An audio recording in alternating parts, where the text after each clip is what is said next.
Hi there, I've got another issue of It's Like This for you. It is October 19th, 2025. This one's Read to Me on books and literacy and words that stay still. I've been having fun writing the newsletter for my local indie bookshop, Atticus Books and Music.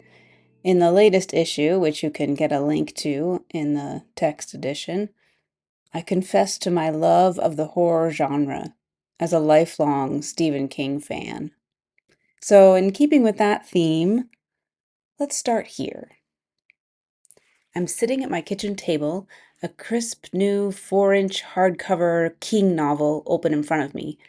My second grader is home after school, and we're having one of those rare afternoons when we're not running to one therapy or another.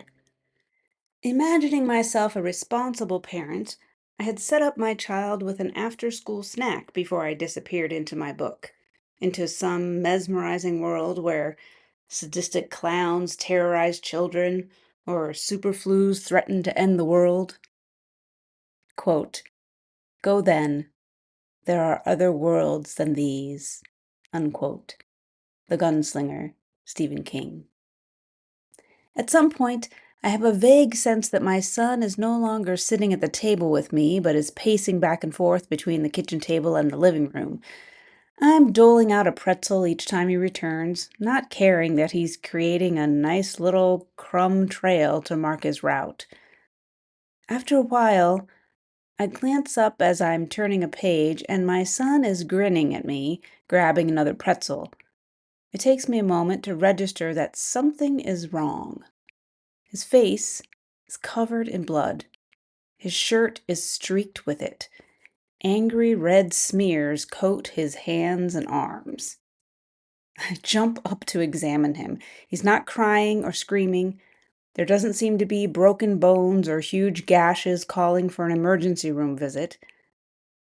As I usher my still blood-spurting child into the bathroom, I pass evidence of the carnage that was going on while I was otherwise engaged. On the kitchen counter, a sticky, wadded-up dish towel. Spatters of blood mixed with pretzel crumbs cover the floor. A grisly red handprint marks the edge of the coffee table. Geez, how long was I out? One bloody nose and my house looks like, well, a Stephen King story brought to life. Not one of my finer parenting moments, but I can get lost in a good book. I had hoped my son would grow up to be a reader like me. When he was little, it certainly seemed like he was heading that direction. We had many books we loved reading together. Right now, at 26, his favorite type of reading is looking over my shoulder in the kitchen as I write him a note about what's for dinner. In my son's early pre-verbal days, I heard autistic adults describe how reading helped them learn to speak. One young man explained how text on the page stays still and gives him time to process the information. Verbal language flits by too quickly and is difficult to grasp.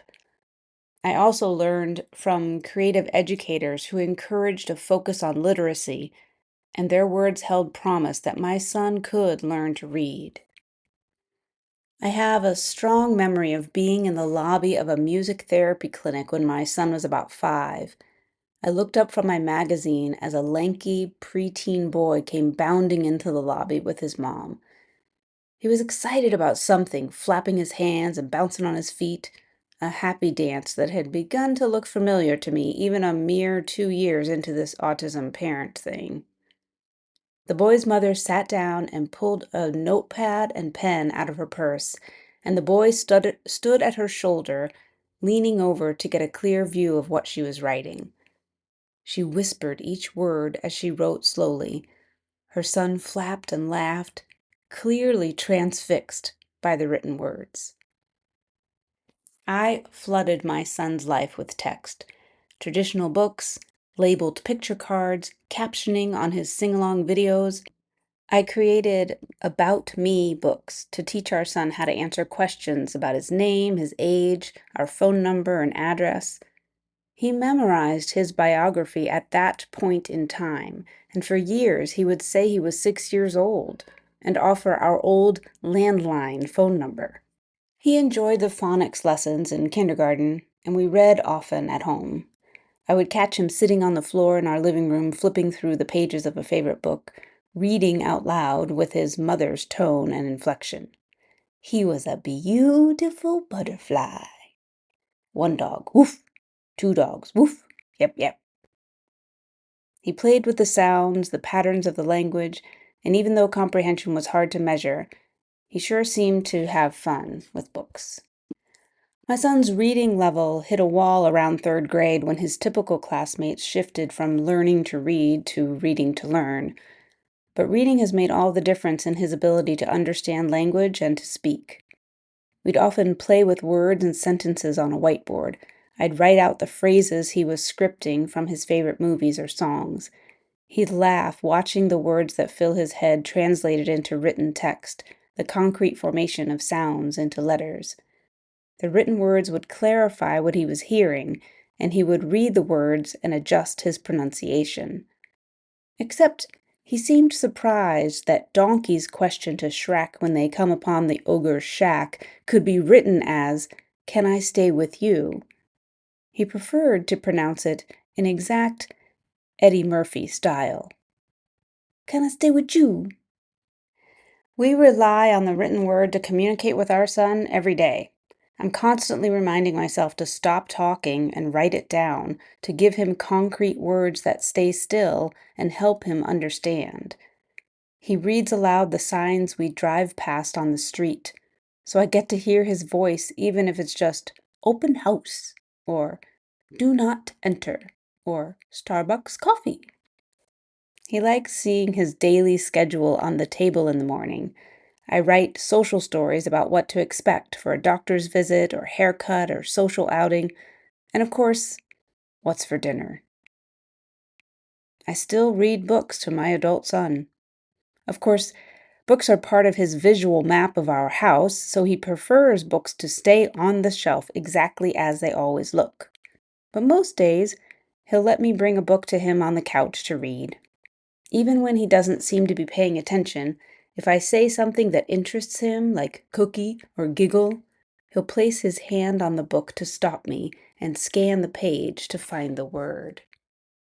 It's fun for me, too, because I get to read books I wouldn't take the time to read otherwise. Young adult novels about all different kinds of people and places, as well as poetry, adapted classic novels, and nonfiction readers about cars and space and science. Although we've branched out from picture books in recent years, sometimes he'll indulge me. This new one, I had to read. Hansel and Gretel, retold by Stephen King with illustrations by the late Maurice Sendak. Yes, please.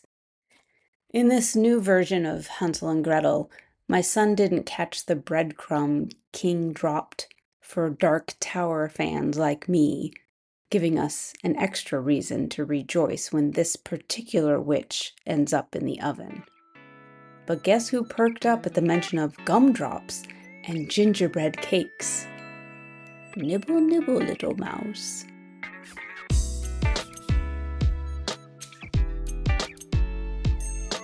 Thanks so much for being here. I hope you're reading something good. This is Robin Lavoie, and life around here, it's like this.